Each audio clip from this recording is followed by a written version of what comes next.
block out the small little scene or environment for our character, there are a few little strategies that would encourage you to adopt as you go through this block out stage. First and foremost, the size. Keep it relatively small.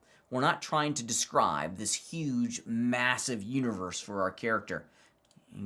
Very directly, let me show you what I'm talking about here. Try real hard to avoid scene sizes that look like this. Let me just get to a spot where I can scale it up. We're not trying to do that, okay? Because the moment we create a huge environment, we're going to need to populate that environment with a lot of stuff, okay? We don't want our environment to feel empty. We don't want it to feel devoid of life. Keep the focus of your environment on the character. Don't make it much bigger than this. We want to give our audience some breathing room within inside the environment so that they can understand all the pieces of the environment. But if you make it real big, it's going to feel empty. And that's not a feeling we want our audience to have. We want them to be looking at this and go, whoa, this is the coolest thing I've ever seen. Look how this environment helps amplify the character model itself. So keep the environment relatively small. There's a balance here. Try to find a natural size that serves the context of your character. I'm working with a turtle. It's already a pretty small object, right? However, what I don't want to have is an environment that's like that. If we were to just look at this and the character model itself of the turtle, this is too small because now there's not enough detail to provide us with some really great contextualized data points as to how big and small the details are.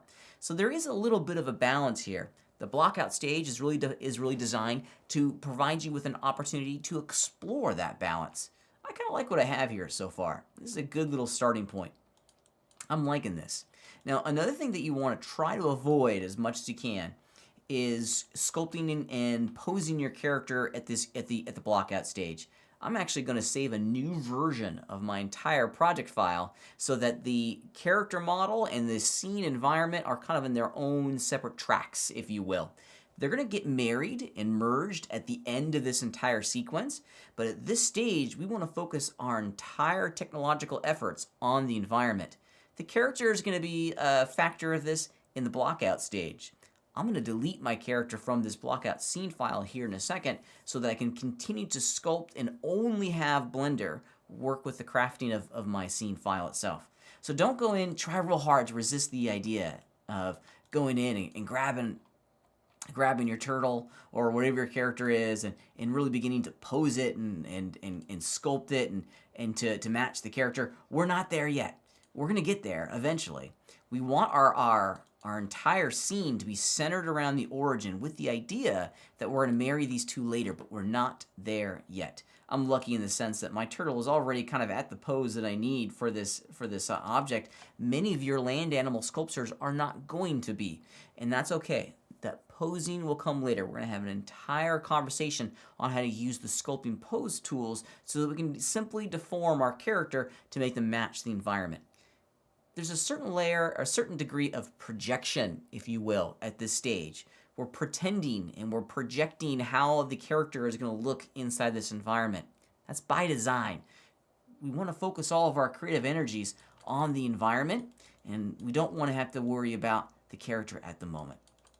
So find that size and scale and resist the urge to continue sculpting your character to match the environment. We're going to make changes to the environment. If you were to go in and sculpt and pose your character now, you're going to have to redo that work later on because it's going to change. We don't know what the final design of this environment is going to be yet. We want to provide ourselves with that flexibility. So keep it basic, keep it simple, and the blockout of your environment is going to be a fun, creative exercise in the context and the creating the context of our scene.